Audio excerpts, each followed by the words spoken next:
Hi, before the episode starts, I'd just like to let you know that 2 days after this episode is released, I will be releasing 4 sketches that I've been working on recently. They're going to be up on my YouTube channel at 3 p.m. Australian Eastern Daytime, Friday the 30th of October. I'll have a link to all 4 episodes in the description below for this episode, or you can find the link, as always, at my Instagram at AshleyCrapApp. Thanks so much, and here's the episode. Hi everyone, welcome to Vision Quest. My name's Ashley Appap. If you don't know already, well then how the fuck did you find this? If you do, hello. Today I'm very excited to have one of my dear friends right here with me. We're going to talk about something very exciting to her. But before we get into that, I just want to say if you have watched or listened to this before, thank you so much and welcome back. If you haven't, hello.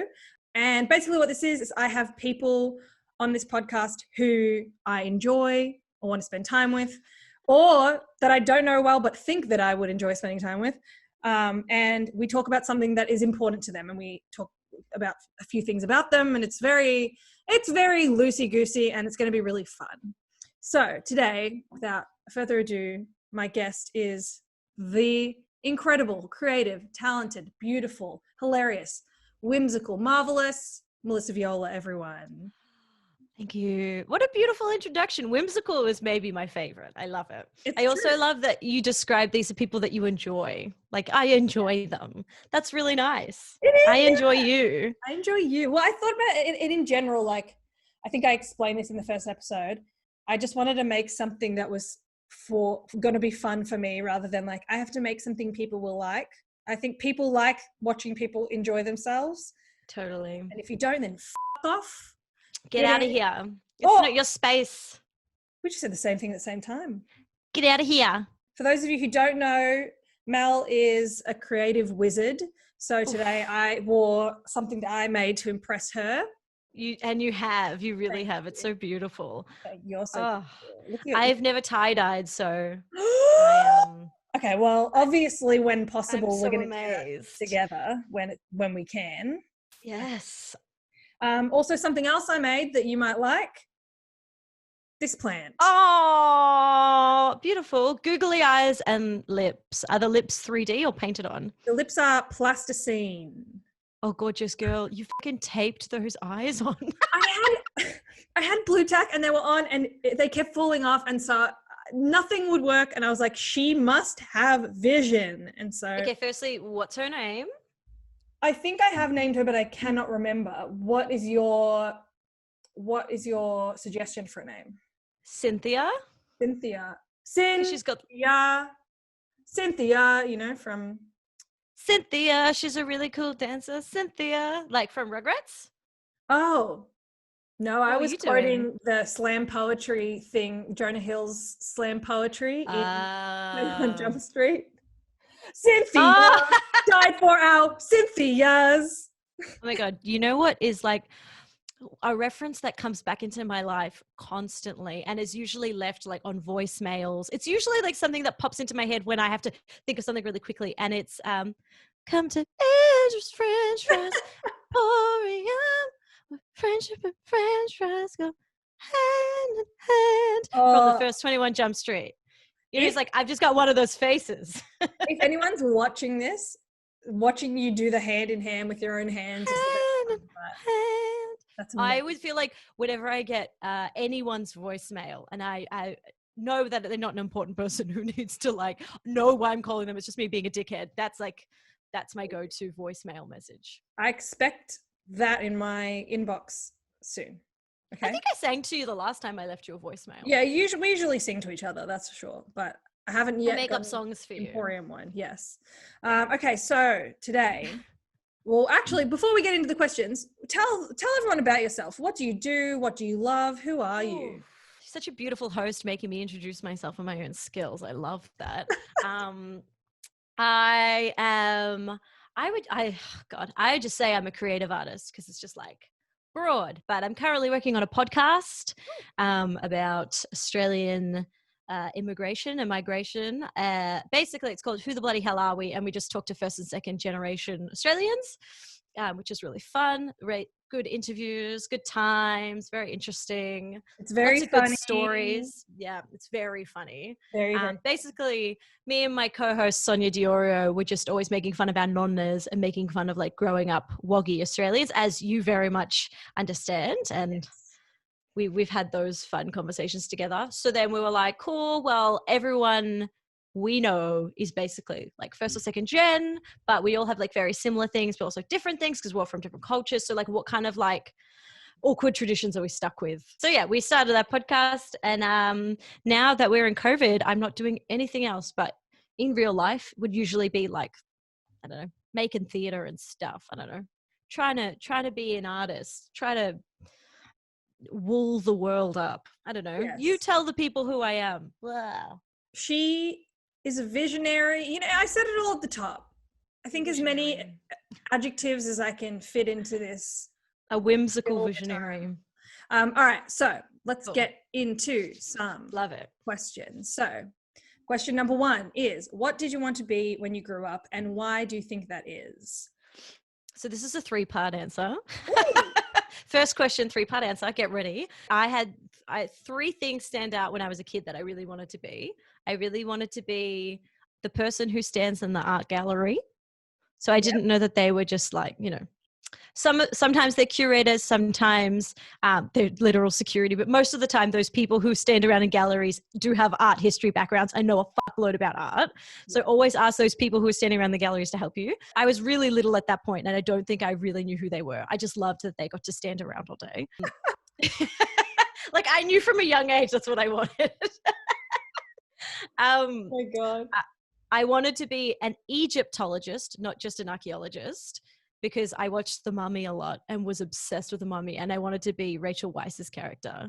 I was so scared of The Mummy because of that one scene where the bugs crawl inside the skin. Oh, yeah. Those scarab beetles are fucking freaky. Yeah. I've seen The Mummy like 200 times. And I wanted to be a journalist. I think I just like wanted to write for magazines because I read a lot of like TV hits and like Empire, and I was like, that's what I want to do. And then I realized that print media is a dying industry. And I don't know. I just lost it. That makes sense. I thought I wanted to be a journalist at one point because I thought that's what like being in entertainment was. I was like, that's all journalism. And then I got to La Trobe, where we famously both went, and did my first classes in journalism. And I was like, wait, I need to know the news. I was not a child. I was a fully grown, like I was 18 years old, and I didn't understand that journalism equals news. Yeah. Well, I think I wanted to be a writer, but I don't think I thought that I could be a writer. So I was like, I'll just be a journalist. Yeah. Not really thinking what that meant. Yeah. When I was little, I was like, oh yeah, a writer is like an author. I don't want to write books. Therefore, that's not what it is. Yeah. Well, you know that whole like you can't be what you can't see. I remember always wanting to be a director, but never seeing female names and like truly thinking, oh, you can't do that. And not like in a negative way. Like I totally believe that I could do anything, but just being like, oh, that's so far away. Yeah. So I don't think I ever really thought I could be a director, but yeah, I do remember thinking that would be a sick job. Wow. And that is why you need representation. I mean, now I've directed theater and like I have been in control of like projects and stuff. So it's very satisfying to be like, fuck you, Hollywood. Yep. You have so much to do with Melbourne's independent theater scene. But, you know, I think it's a nice thing to know, hey, kid Melissa, you got to do things. Yes. Before COVID happened and before the arts industry completely imploded.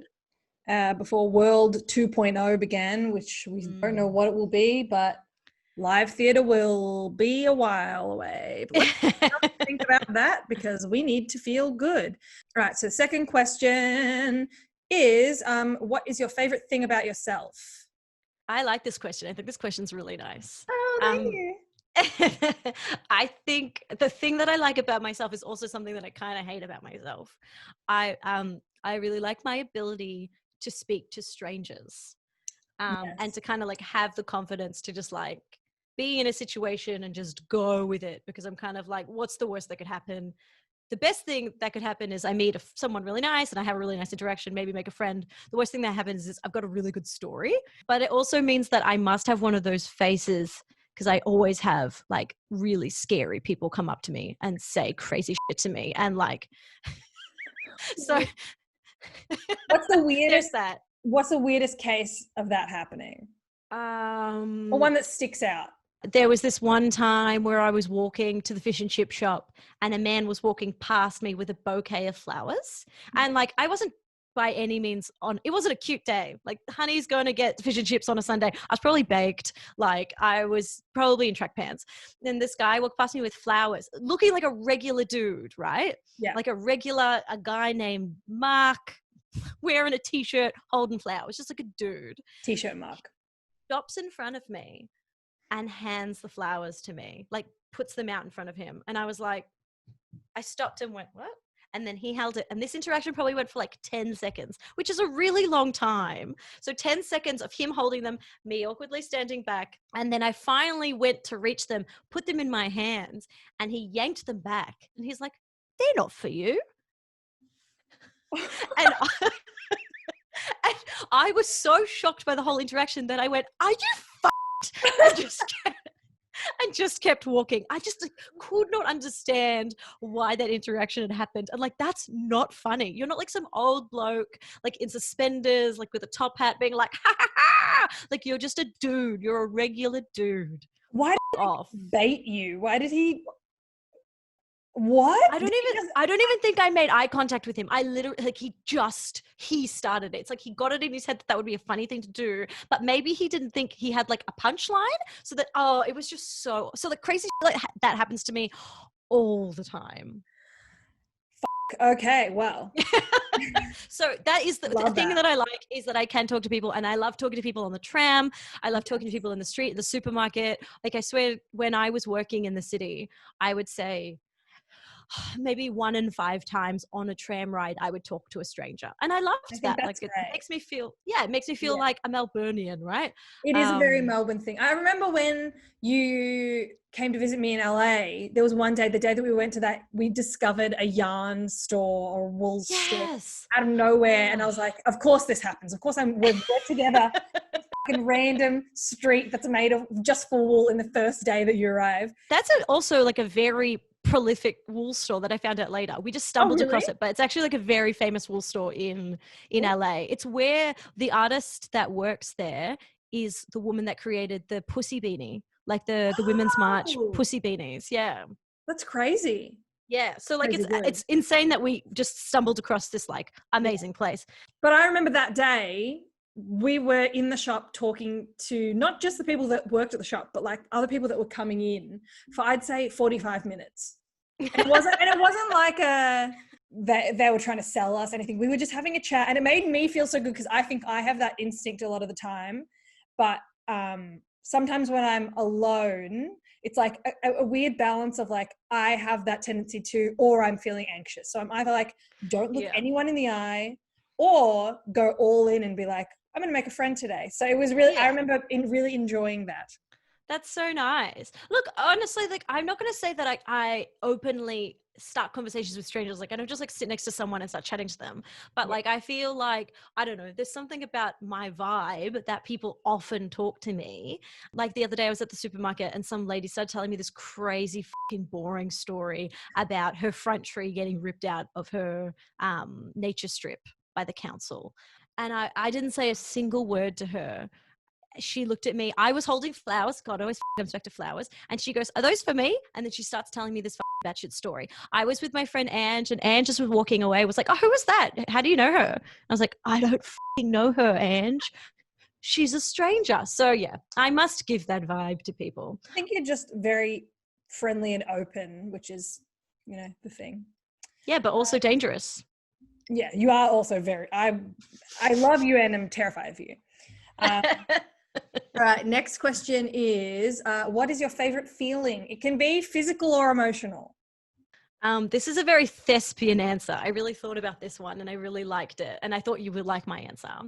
It's a feeling that I don't have a word for it, And maybe the Germans do, because they seem I to was- have like very I was just thinking, I was like, I'm sure there's a German word or maybe like a Japanese word or something. right. I'm sure in some other language there's a word for it. It's a mixture of excitement, love, and jealousy. And I feel it. It's my favorite feeling when I go and see a show, and I'm sitting in the audience and someone is just killing it. It's usually in musical theater, because I get these like happy, jealous tears.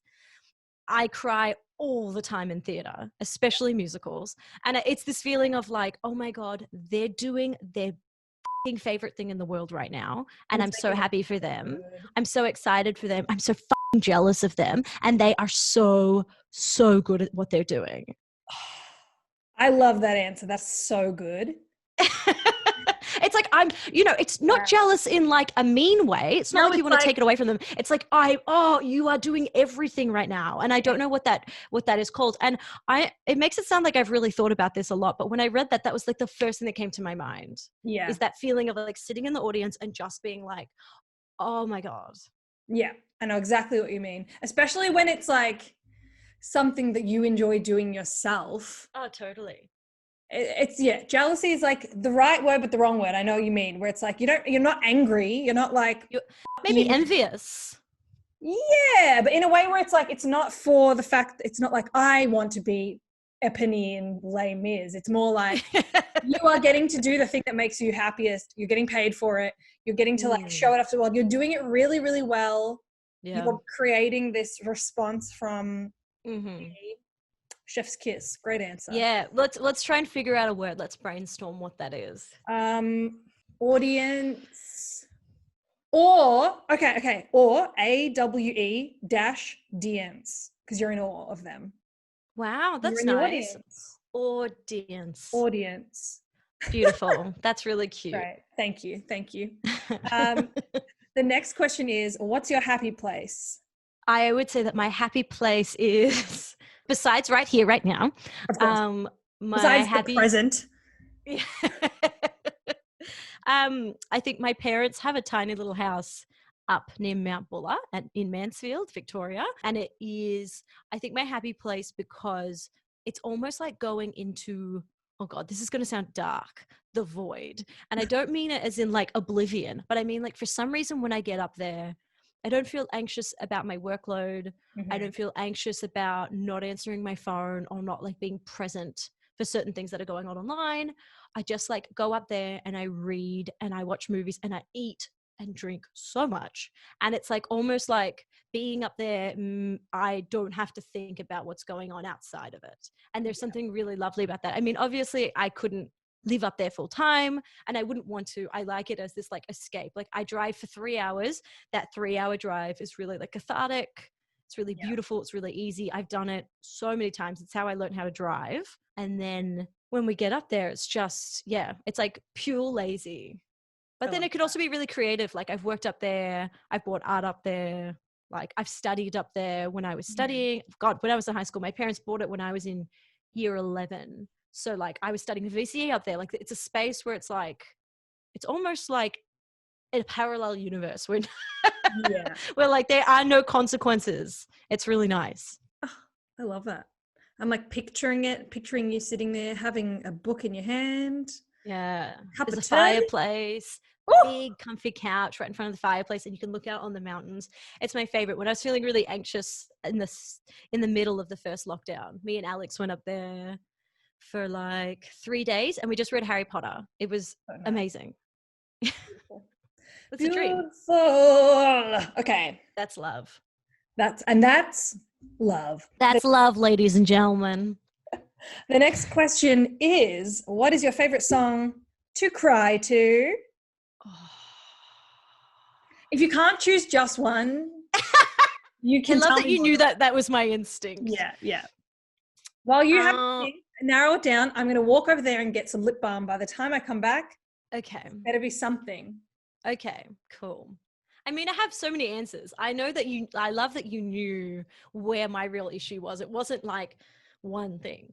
It was a loaded sigh you gave me. Yeah. The first thing that came to my mind was, have I sound like such a musical theater nerd, by the way. I would say that I'm like 80%. Yeah, I'm not. I'm the same. Oh, I think you're more than me, probably a little I bit. don't I think know. I'm like 70%. Like, I've got a friend who knows all the shows that are currently on. She knows all the people that work on the shows, and she's Oh, no. really up, like, she's around the scene. And I do not know anything about any of the actors, any of the casts, who's being this. I just love, I can just listen to a soundtrack 200 times Yeah, of a show and like absorb myself into a show. Have you seen Bombshell? Oh, not Bombshell, Smash? I So did not. the TV show is called Smash, and within the TV show, it's about a Broadway show called Bombshell Okay. being developed and two women fighting for the role of Marilyn Monroe. And in that, there's this song called They Just Keep Moving the Line. And Megan Hilty, who played Glinda on Broadway, and Dolly Parton in 9 to 5. Ooh. She's amazing. I saw her live at Hamer Hall, and at the Hamer Hall. Oh my God, I just turned into a nonna. I saw her live at the Hamer Hall. And I cried like as soon as she came on stage to like when the curtains came down. And there's this song called They Just Keep Moving the Line, and it's just her belting and just singing about basically how no matter how hard she tries, no matter how hard she works, she's never going to be taken seriously by the studios, because it's like from Marilyn Monroe's perspective. Mm-hmm. And you know, like, she works hard, she does everything right, and they just keep moving the line. Like, she's never going to be enough. Yeah. It's a really beautiful song, and it ends with just like lungs, chest up, lungs open, like belting, like crying, screaming. It's amazing. And every time I'm like, ah! Yeah, it kills me. Yeah, I really implore you to give it a good listen / watch it. And for sure. then, I mean, there's like heaps of Hamilton songs. There's a couple of Dreamgirl songs in there. Like, the girl loves to cry to Broadway. In the last episode with our mutual friend / lover, Jeremy, Lover indeed. I said that I was going to insert a reaction listening to the song at that point. So you know what? I'm going to do the same thing. I'm going to film me listening to that song and insert just like a visual reaction right here. And insert. Again, please ignore my greasy hypoallergenic baby balm face. Just listen to They Just Keep Moving the Line. Per Mel's request. Ooh. Ooh, I get it. I get why you'd cry to that. That was emotional. Back to you, me and Mel. Right. I think you'll love it. Next question is, who's someone you admire? Oh, I mean, obviously, besides your beautiful self, you kill me. Look, I just quickly mentioned her before, but Dolly Parton is a god. Yes. And yeah, is someone who just spreads happiness and joy, and is a fucking badass feminist, and has always been. And she is, she is like ultimate. She's number one. Yeah, she's someone that I loved as a kid, but never really listened to her music. But like, I loved Steel Magnolias. I loved 9 to 5. I love 9 to 5. And then, oh God, so good. And then I would say about 4 or 5 years ago, when I was in the States, I started listening to a lot of country music, because I went kind of through the South, and I hung out in Nashville and like Memphis. And then I started listening to a lot of like old school country, and was like, oh, I actually really like this. And after so many years of making fun of country music, I actually really enjoy it. And then I came across Dolly Parton, and I remember hearing Dumb Blonde for the first time and being like, oh my God, she's so funny. Her music is so funny, and she's so funny. Why have I not been listening to her? And then since then, I've just become totally obsessed. Shout out Dolly, if you're listening. We love you. Mad respect. All right, next question is, what's some weird kid you used to do? We used to moon each other a lot. Like, it was like it's something that I never stopped, baby. I was just about to say, it's some weird kid that I should stop doing, but I still think is funny. Yeah. Like, my brother and I especially, like, I remember, like, we would be on the phone. It's like, you'd be walking through the house, you'd be on the phone or something, trying to be serious. And then you would like turn your head, and there would just be like an ass pressed against a window outside, just to shock you. Just weird shit like that. Or like, you would turn around, you'd go walk down the hallway and turn around a corner, and there'd just be a butt there. But Hey, my dream. I'm pretty sure on Saturday I mooned Alex and accidentally a couple of my housemates from my bedroom window.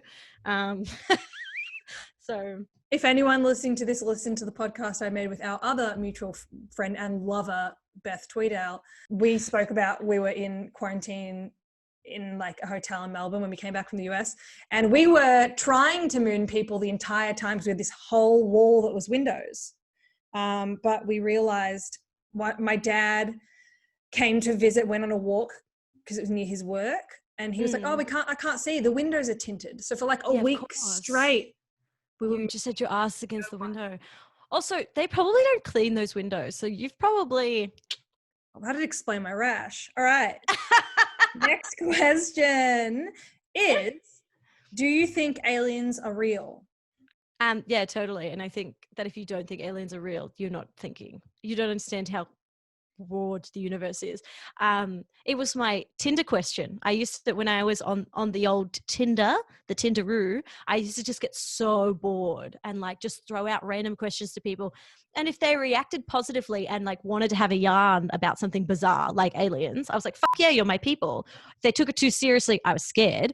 Or if they didn't react at all, then I was like, you're a loser. Like, you're so boring. You're going to be the kind of person that's like, hey, how's it going? So I used to be like, do you believe in aliens? Do you believe in Men in Black is real? And just things like that. Because I don't necessarily think that there's like aliens hiding amongst us, but I'm not totally convinced that either. Yes. Fair enough. Like if it came out, it wouldn't blow my mind. Yes, for sure. Oh, okay. Love that. I love talking about just that in general, but you know, that's actually little does everyone know, because everyone who's been on so far has passed the test, but it's actually a test. If you say no to that, then I don't let you continue on with the rest of the episode. You just get canned. You get cancelled. I discontinue our friendship and my life goes on peacefully without you. So I'm glad that you said the correct answer to that question. Well, I think it's like if there are aliens currently living on Earth and are hiding amongst us, you know, like how they always say that like lizard people and that the Queen's a lizard, blah, blah, blah. Like I would prefer to believe that aliens have infiltrated our world, because then it just makes me feel better about all those fucking evil people doing really evil, dumb things and like are saying terrible things. You know, like it's easy to be like, you know what, actually maybe aliens do exist because you're a fucking bigot and you should be an alien because you obviously don't know how to empathize and you're not a human being. Do you know what I mean? I sadly think that sociopaths and psychopaths just exist, and that's sad and true. Totally. But I definitely think that like there's no way it's just us. That's how selfish. Yeah. Well, there's a lab in California that has been trying to communicate with aliens since like the 60s. They've been putting out technology into space, basically like radio waves and all different things, sending to space to see if they ever get a response. And someone interviewed the woman that runs that. Also, like, don't you love all the facts that I'm giving? I listened to it. I listened to an episode of Neil deGrasse Tyson's Star Chat? What's it called? Yes. Star Talk. And he talks to scientists and he interviews people. And I know I don't have any names right now, but there's an episode where he interviews a woman that is part of this association.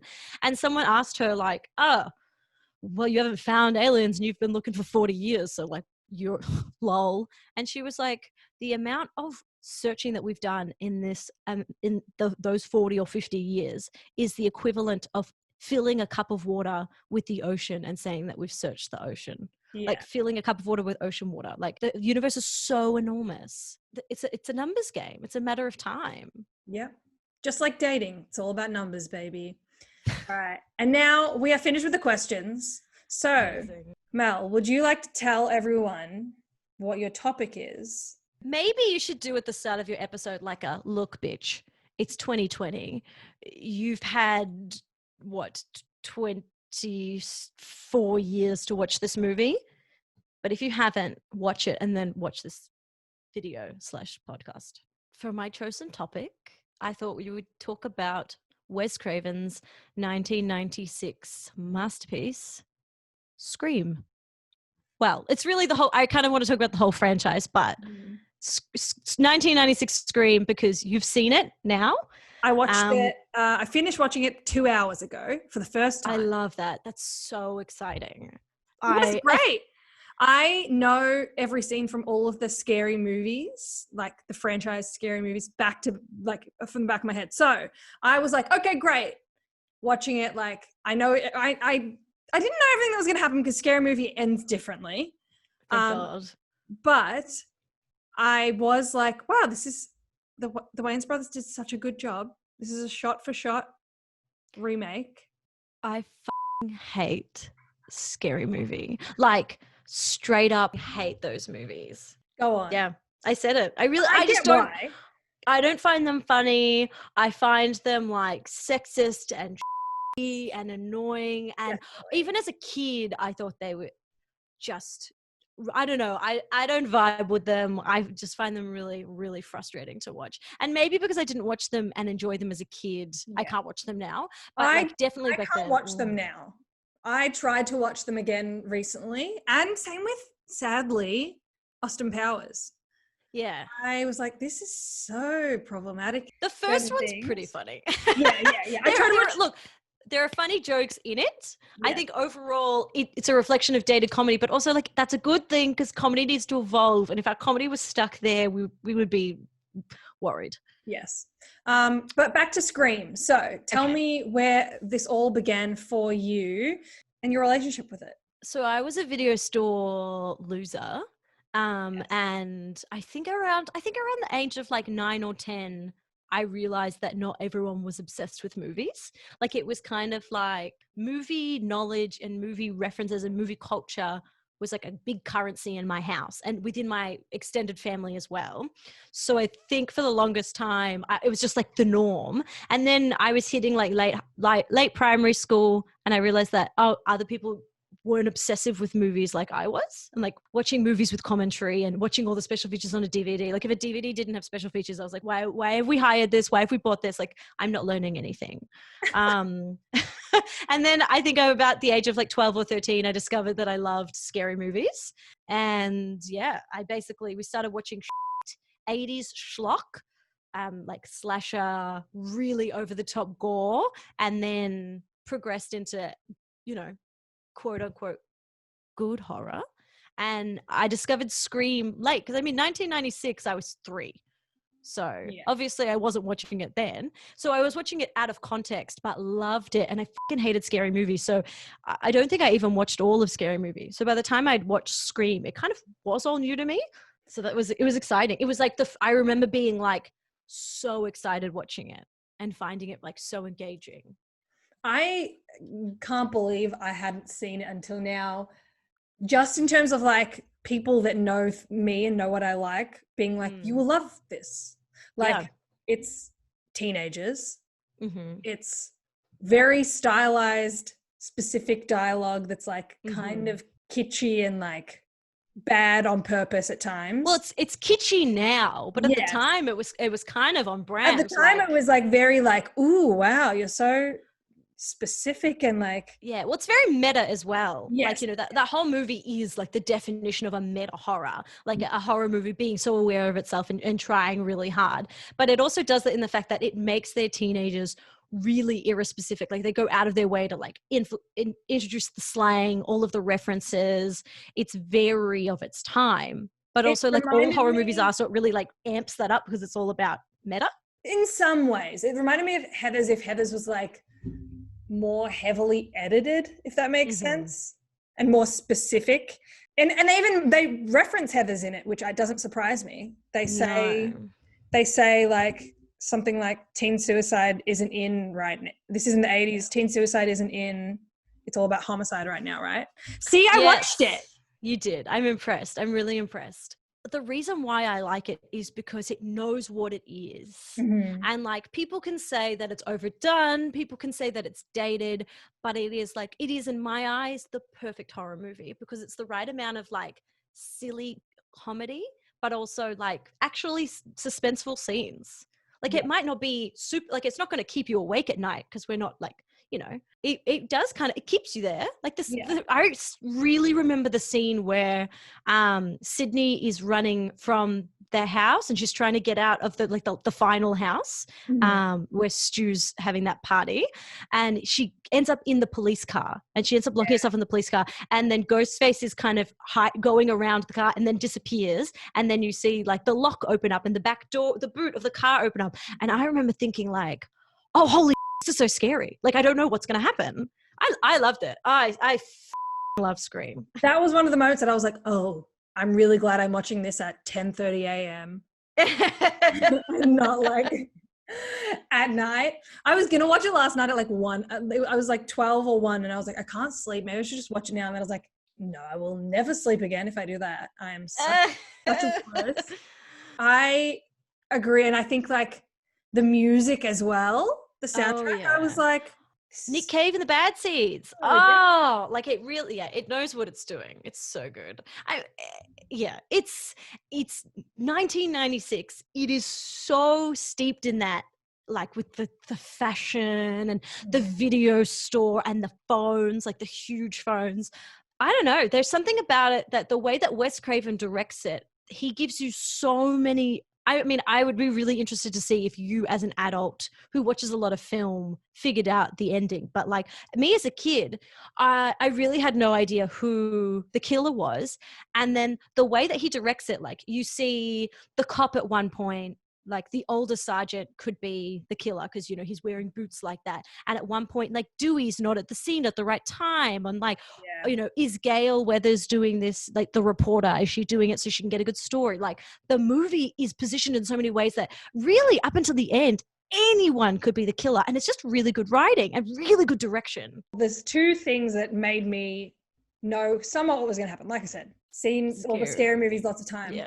But in Scary Movie, spoiler for anyone who hasn't seen either of these, in Scary Movie, Dewey is the killer, and it makes it as if the 2 guys who did do it go crazy but aren't really the ones that did it, and they're having a secret gay relationship. And then it turns out that Gail and Dewey were together and like kind of conspiring together, and then they like drive off together, and then they like throw the mask out of their van or something, and then it ends.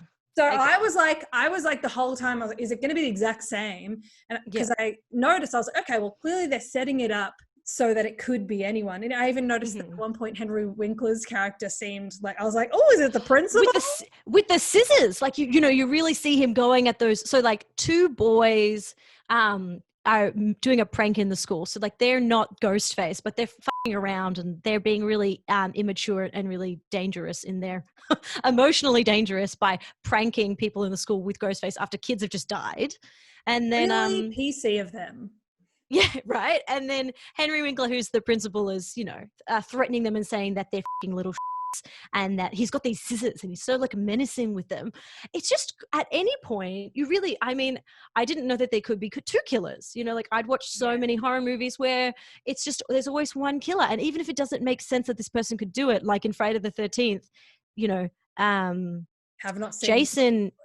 Well, Jason's supposed to be the killer in Friday the 13th, but in the first one, it's Jason's mum. But Jason's mum is like this little woman. That's a line of dialogue in Scream. Yes, yeah. And, you know, she's this little woman and she kills all these people and she drags all these bodies everywhere. Like, it doesn't make sense that she could do it, but you just assume, okay, this is a horror movie. There's one killer. So when it came out that there were 2 killers in this movie, like, I will say I did notice that Shaggy from Scooby-Doo. Matthew Lillard. Yes. I'm sure he would love to be known as Shaggy from Scooby-Doo. Shaggy from Scooby-Doo. I'm sure he is. I'm sure many people know him as that. Well, now he's in Good Girls. He's one of the men in Good Girls.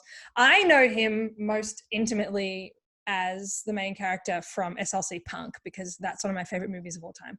Anyway, I did notice so there's one scene where they're all in this lounge room and they're watching a scary movie, and the guy who is notoriously obsessed with scary movies and telling everyone like these are the tropes of scary movies throughout the whole movie, basically calling it out that it is so meta, is like, okay, so these are the rules of a scary movie. You do this and this and this and this, and you also have to make sure you don't say like I'll be right back, because then you disappear. I'll be right back. And then Matthew Lillard's like, do you want a beer? And he's like, I'll be right back, and he leaves. And then from then on, I was like, if we don't see him again, he's obviously... You think that he's going to be the killer. And he was one of them. So hats off to me.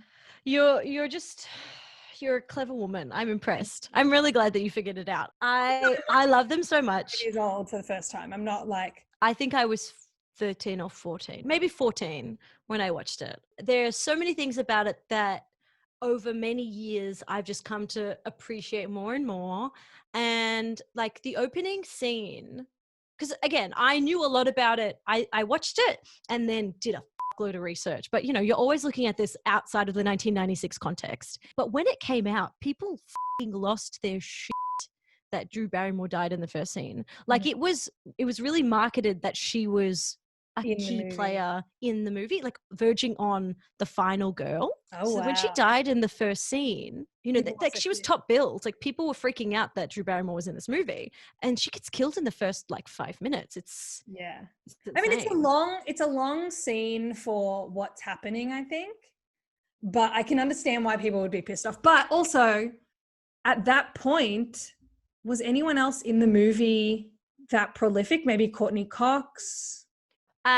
So 1996 was like very early Friends. Maybe Friends had just started. Yeah.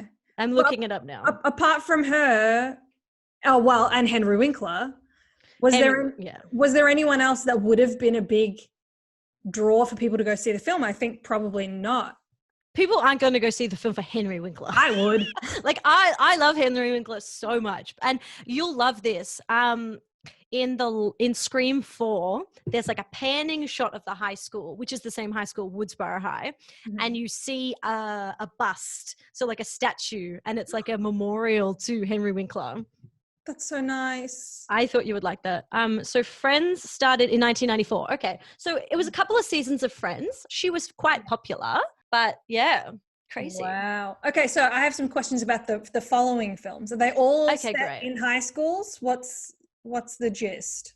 Okay. Also, wait, just before we continue on, I was just going to say that the trope of the first death really started with Scream, and it continued throughout all the Scream movies. So basically now every Scream movie that you watch, there's the first death, which usually is like the introduction to Ghostface coming back into the community. But you can kind of always assume that if someone's in the first scene, they're going to die. So the second movie is Sydney going to college. And Sydney trying to like move on with her life post-college, and then Ghostface comes back and she starts getting threatened, and people start dying around her at college. So she's kind of like, I'm safe because I'm surrounded by all these people. I live in a sorority. I'm trying to just like move on with my life. Got a really cute boyfriend. She's studying acting. Ooh. And that's so meta. Right. And then the third movie is Sydney's a recluse, and Sydney lives out in the woods and no one knows where she is, and she's in like witness protection. I was gonna say it would fuck her up, but like, why the woods? Yeah, she lives in the woods. But the thing is, the movie's not set in the woods. So like she gets basically like pulled out, so drawn out, like, so that Ghostface calls her up and it's like, I know where you are. And then because it's a horror movie, basically Randy, who is the horror movie expert, explains in the first movie how horror movies work. And then in the sequel, Randy explains all of the tropes of a second movie, like more gore, higher stakes. It's going to be bloodier, basically. And then the third movie, Randy explains the tropes of a third film. So either it's going to be a standalone movie or it's going to come back to the start. You've got to learn something that you missed in the first. And that happens all the time in horror movies, by the way. Yeah. I watched all of the Hellraiser movies yesterday because I was really hungover, and I've got this like streaming service for horror movies that I just started, get you this free trial. I watched all 3 Hellraiser movies. I've had many ads, and I'm like, based on my searches and discussions that Google is listening to, why would I want that? Yeah, I get that. But also, it was the first time a YouTube ad actually worked. I want to watch that.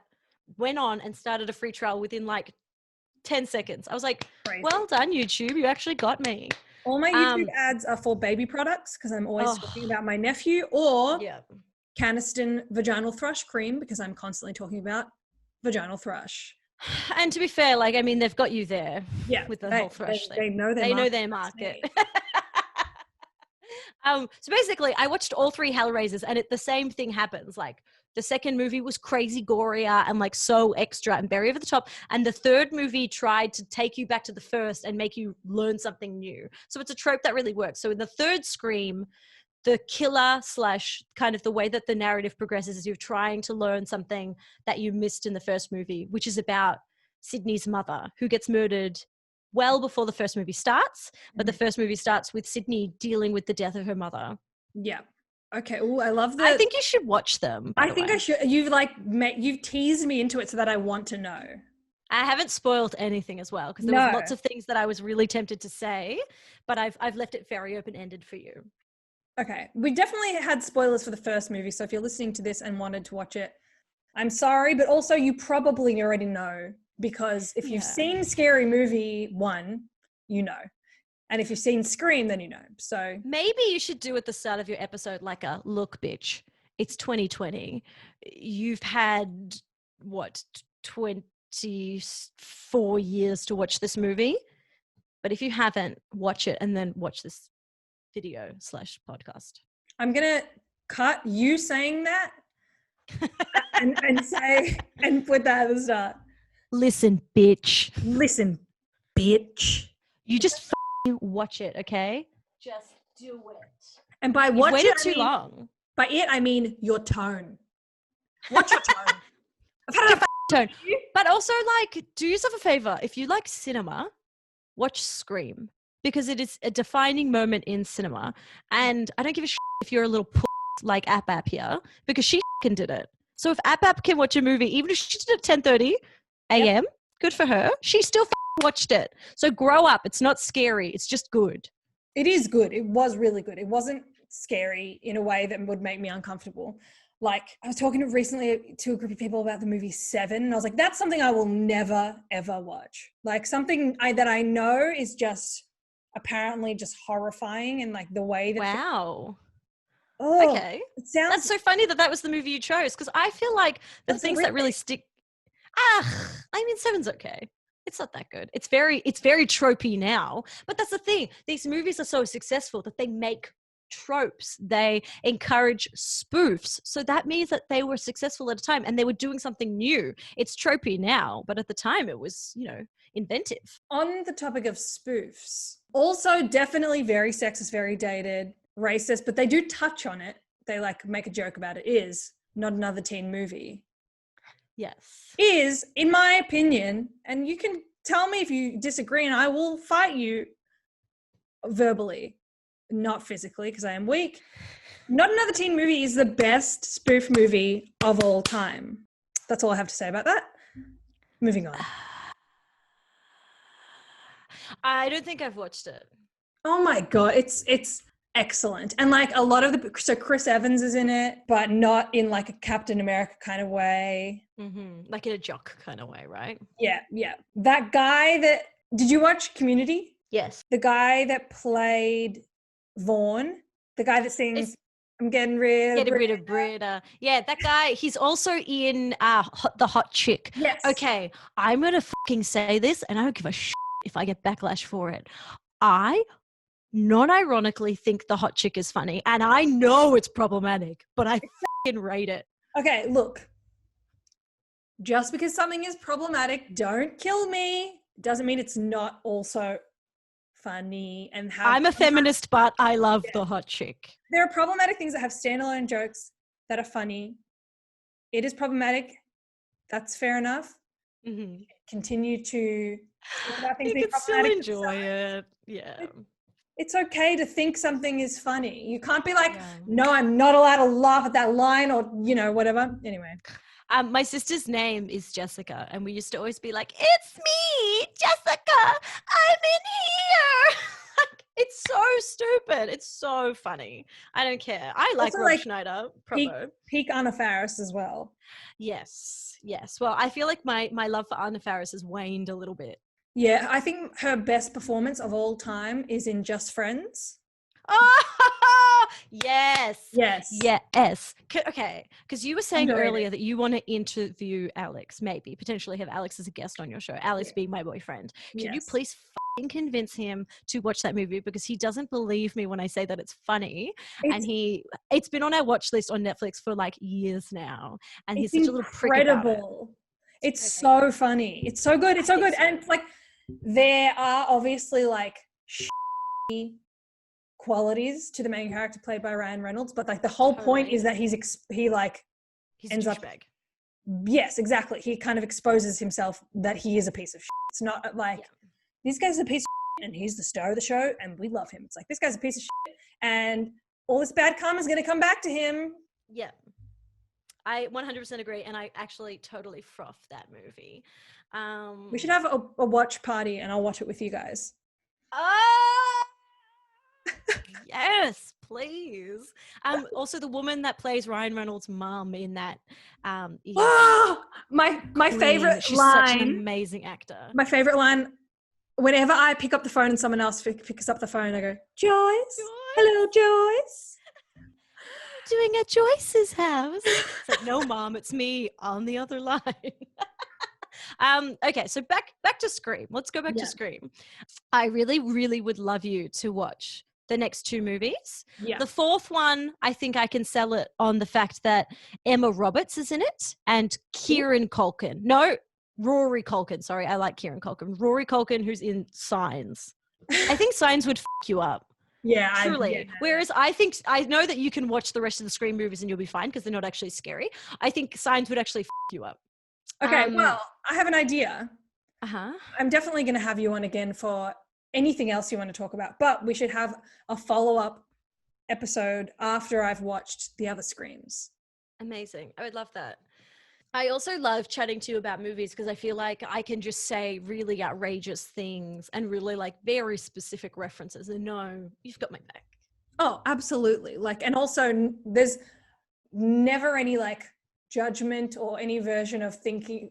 I don't have, you know how like a lot of like film school people are very pretentious about things. One of my favorite movies of all time is I Love You, Man. There is no reason, there is no reason to think this thing. Yeah, I love it. I love it. Yeah. I Love You, Man, Forgetting Sarah Marshall, The Goonies. I definitely, The Goonies. Okay, so like for your viewers, may they be aplenty, I would like them to know that we met at La Trobe University studying film together. We met in film class, which is so romantic because we could have met in so many other ways.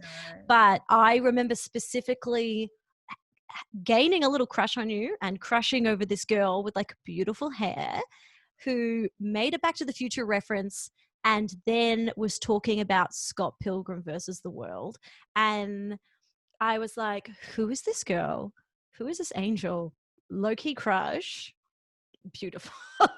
If you're listening and not watching, you just missed me pull out all 6 of the Wait. Oh my God, I think she's going to get hers. Also, I just did like, when she said something about my hair, I did like a... There's my Scott Pilgrim.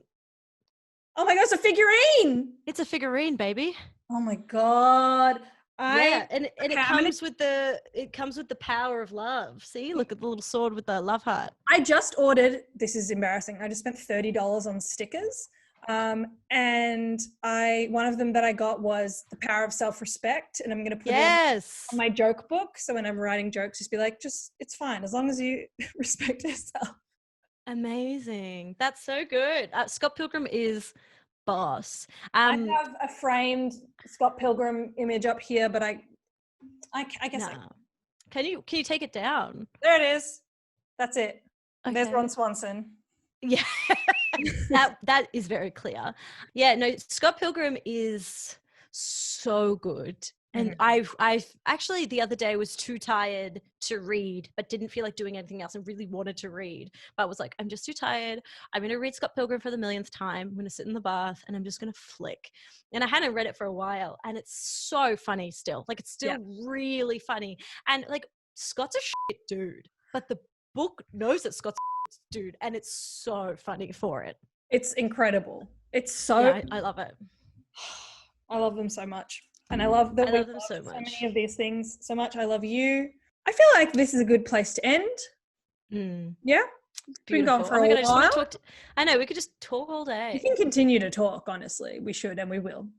Yeah, definitely. But everyone who is listening and or watching, thank you so much. I really appreciate it.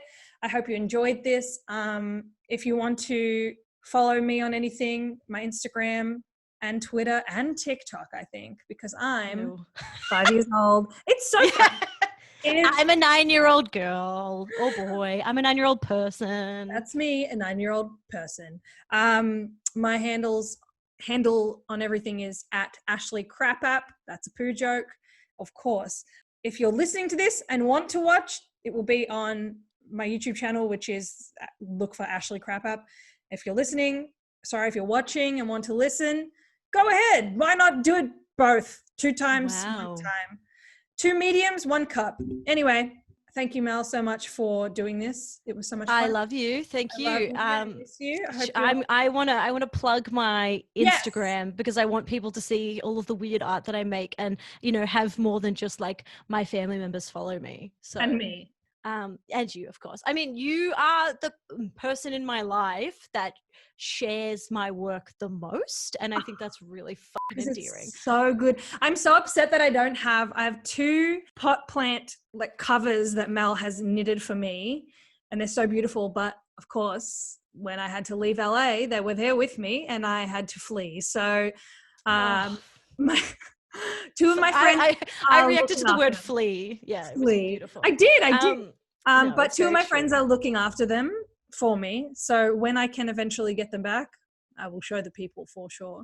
It is at Woolseye on everything. _ Melbourne. Okay, Woolseye. Woolseye being WOOLSEYE,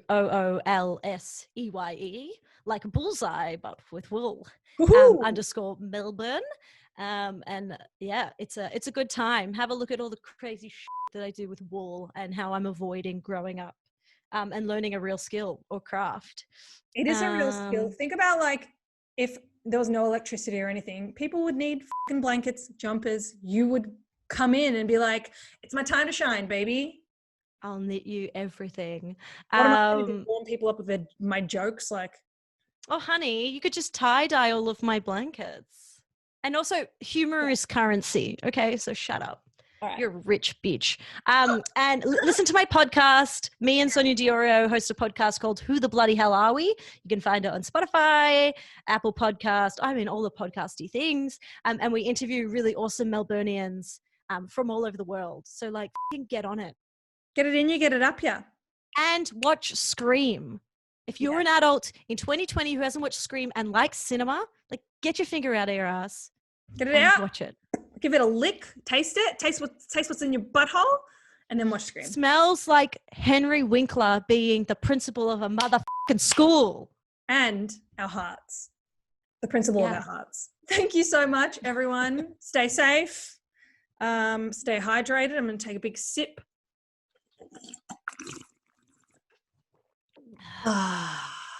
Beautiful. I love you, Mel. I love you, everyone listening and or watching. Be safe. Goodbye.